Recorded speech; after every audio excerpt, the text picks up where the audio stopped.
saya akan membahas materi bahasa Inggris dari pertemuan pertama sampai pertemuan terakhir.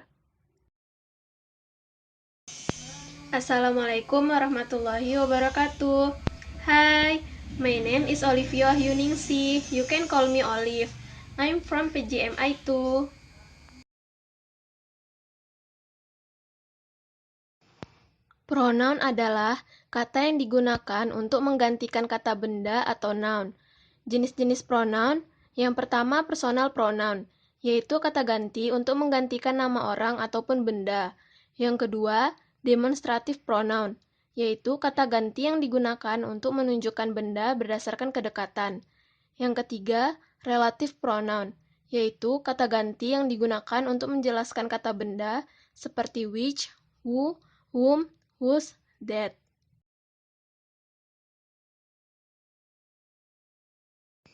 Noun adalah kata yang digunakan untuk menamai suatu objek. Fungsi noun yang pertama sebagai subjek kalimat, yang kedua sebagai objek pelengkap, yang ketiga sebagai objek langsung, yang keempat sebagai objek tidak langsung, dan yang kelima sebagai keterangan. Jenis-jenis noun, yang pertama proper noun, yaitu kata benda yang spesifik. Common noun, yaitu kata benda yang umum. Yang kedua, singular noun, yaitu kata benda tunggal atau satu. Plural noun, yaitu kata benda jamak atau lebih dari satu kata. Yang ketiga, countable, yaitu kata benda yang dapat dihitung. Uncountable, yaitu kata benda yang tidak dapat dihitung. Yang keempat, material noun, yaitu kata benda yang berasal dari alam. Possessive noun, yaitu kata benda kepemilikan atau kepunyaan. Yang kelima, abstract noun, yaitu kata benda yang tidak dapat diamati panca indera. Concrete noun, yaitu kata benda yang dapat diamati oleh panca indera. Yang keenam, collective noun, untuk kelompok atau sejumlah orang. Compound noun, yaitu gabungan dua kata benda atau lebih. Adverb adalah kata yang menerangkan verb, adjektif, adverb lainnya. Jenis-jenis adverb, yang pertama adverb of time, yaitu keterangan waktu, seperti yesterday, now, today, tomorrow, then, since. Yang kedua, adverb of place, yaitu keterangan tempat, seperti here, there, above, in, at, on. Yang ketiga, adverb of manner, yaitu adverb yang menerangkan cara melakukan sesuatu. Yang keempat, adverb of degree, yaitu adverb yang menerangkan banyaknya tingkatan dari suatu peristiwa, seperti just, to, very, enough, almost. Yang kelima, adverb of frequency, yaitu adverb yang menerangkan seringnya kegiatan dilakukan, seperti always, usually, sometime, never.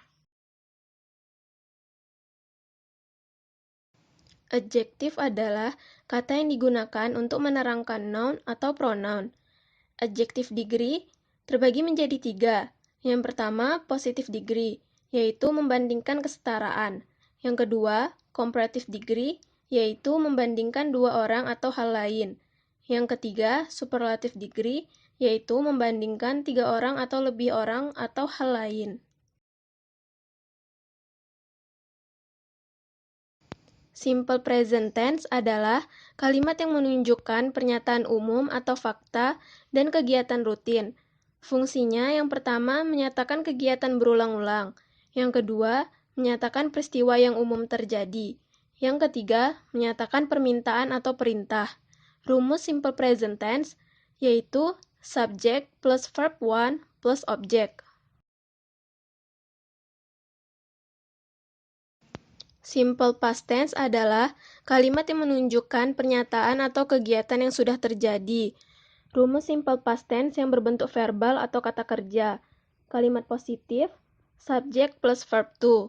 Kalimat negatif, subject plus did plus not plus verb 1 plus complement. Kalimat tanya, did plus subject plus verb 1 plus complement. Rumus simple past tense yang berbentuk nominal atau kata benda. Kalimat positif, subject plus was or were plus non-verb. Kalimat negatif, subject plus was or were plus not plus non-verb. Kalimat tanya, was or where plus subject plus noun verb.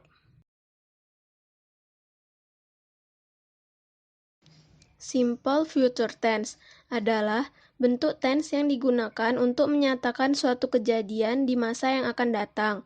Rumusnya, untuk yang kalimat positif, subject plus will or shall plus verb 1 plus object, atau subject plus be plus going to plus verb 1 plus object.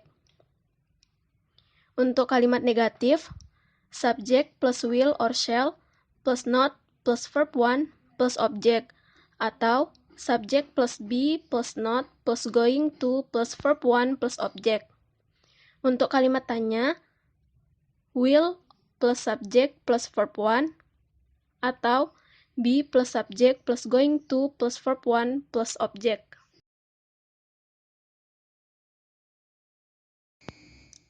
Gerund adalah bentuk kata kerja yang diberi tambahan huruf ing dan berfungsi sebagai kata benda atau membendakan kata kerja.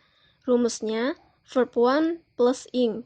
Bentuk gerund, yang pertama the perfect gerund, digunakan untuk menyatakan suatu peristiwa yang terjadi lebih dulu daripada peristiwa lain. Yang kedua, the passive gerund, digunakan di belakang kata kerja seperti want, need.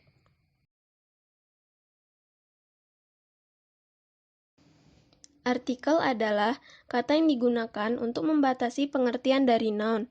Jenis-jenis artikel, yang pertama definite artikel, kata sandangnya yaitu the, digunakan pada hal spesifik.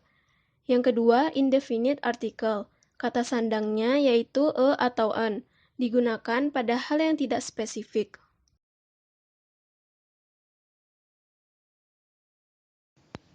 Conjunction adalah kata hubung yang menghubungkan dua kata, dua kalimat, dua frasa atau klausa.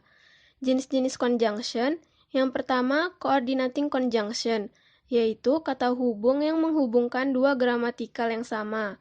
Yang kedua, subordinating conjunction, yaitu kata hubung yang menghubungkan induk kalimat dengan anak kalimat. Yang ketiga, correlative conjunction, yaitu kata hubung yang memiliki pasangannya masing-masing.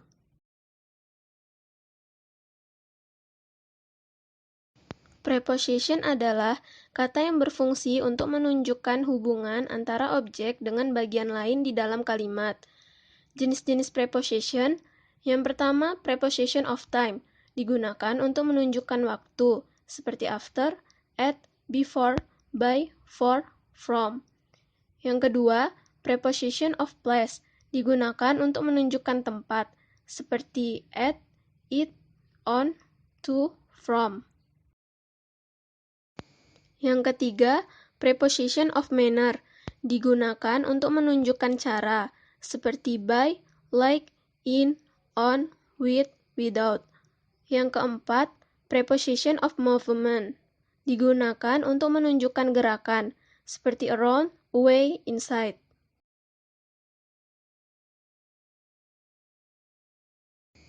Present perfect tense adalah kata kerja yang menggambarkan suatu peristiwa yang terjadi di masa lampau dan masih berlanjut hingga sekarang.